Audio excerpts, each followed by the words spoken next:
Now for the top story tonight, we wrap up our talk with our pal, Jon Stewart. Let's play a little bit of a scenario. I'm thinking about running for president. I think that's a really bad idea. I want you to be my vice president. I think that's a really bad idea, too. Now, listen, I got pictures of me from college that I have in a shoebox that preclude me from working at the post office. Stuart, so I would not.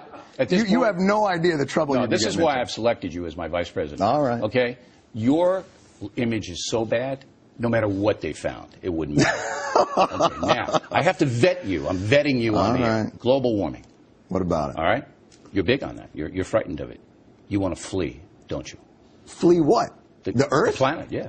No, I'm okay. I'm okay right now, yeah. I got to have your POV on this. I guess, look, I'm not a scientist. I can only assume common sense.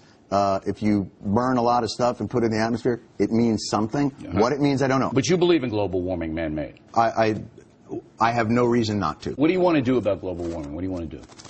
What do I want to do about it? More barbecues? What do you want? What do you want? I really enjoy barbecue. What I would like to do about global warming is, I think, rebuild our energy infrastructure. You know, that super grid sounds like a pretty good idea. Green energy? If it makes sense. I mean, I don't know why we wouldn't. All right, let's go to Iran. If you're my VP, I'm going to have to put you in charge of very delicate negotiations. Now, Iran's building, nuclear weapons over there. And if they get them, they might give them to some guy named Ahmed, who might then take them to Cleveland and blow everything up. So what are we going to do with that? Well, doesn't Pakistan have nuclear weapons? Yes, and they do. Couldn't they give it to somebody? I don't know. Doesn't Russia have nuclear weapons? Couldn't they give it to somebody? They could. The problem isn't the country that gets them. The problem seems to be the weapon. I think the strategy of what we've done, and again, thank you guys for ratcheting up the fear on this. You're not afraid that Iran gets a nuclear weapon and they cause all kinds of There's a lot of things to be afraid of in the world. I asked the guy... You're a Jewish guy, right? What? You're a Jewish guy. Who told him? All right. Son of a... Did you tell him? So I believe that the president of Iran gave it away? Was it my happy Hanukkah when I walked in? There is a war on Hanukkah in this country, mister. I believe the Ahmadinejad, he wants to drive you and all the other Jewish people into the sea. So I cannot control that. I cannot control what those things are. What we can control is we can stop them from having the nuclear weapon. Here's the thing. You might be able to stop them from having a nuclear weapon, right. But as technology grows and becomes more accessible to people, this is going to become an increasingly difficult problem. And here's what we can't do. Here's what we can't do. What can't we do? Our strategy for battling terrorism can't be that you overthrow governments and then make the United States military commit 150,000 troops to those lands until they can somehow stabilize the governments long enough so that you can prevent 10 people from plotting destruction in a basement. It's bankrupting the country. It's bankrupting the country. But you don't seem too concerned about Iran. You just don't seem to be that concerned about it. Because Iran, like most of these other countries, has a self-preservationist streak. And I am a firm believer that self-preservationist streak keeps them, they understand. Look, there is no theory of mutual destruction with Iran. Let's say they get one off. It would be tragic. Well, how will we trace it?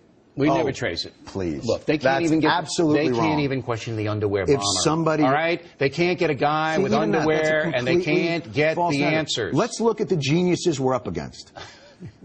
Right, Richard Reed was the airplane bomber. He tried to take that explosive and put it in his shoes. Right. It took them 8 years.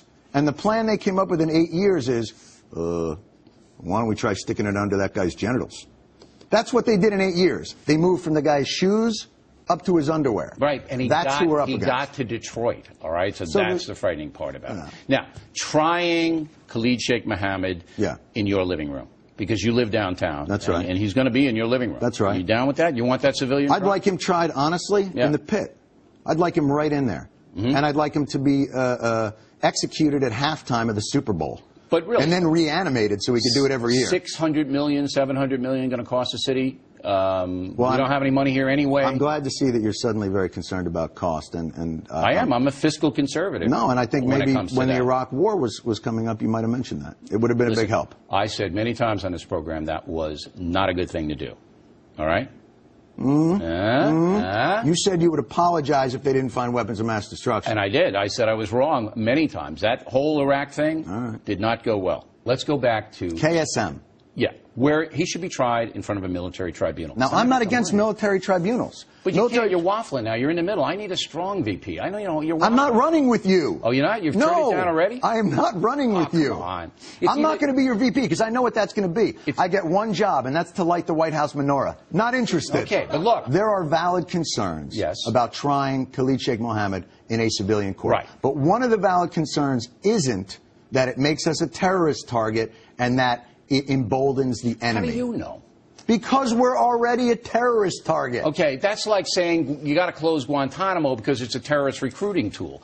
They're already recruiting terrorists. I think you're absolutely right. I don't think that's why we should close Guantanamo. Why should we close it? Because it's limbo. It doesn't fit with the American system of justice. It's better to be there than in some penitentiary here. No, it's not. Yeah, I've been there. It is. Trust me. No. I'm saying it's better to have them go through a system where you can go through and methodically show the world that the American judicial system has the integrity to withstand even the most vile Does that creatures. include the Crips and the Bloods out in the yard confronting these guys? That's the American justice system inside prison. You know it, Stewart. Absolutely. Okay, final.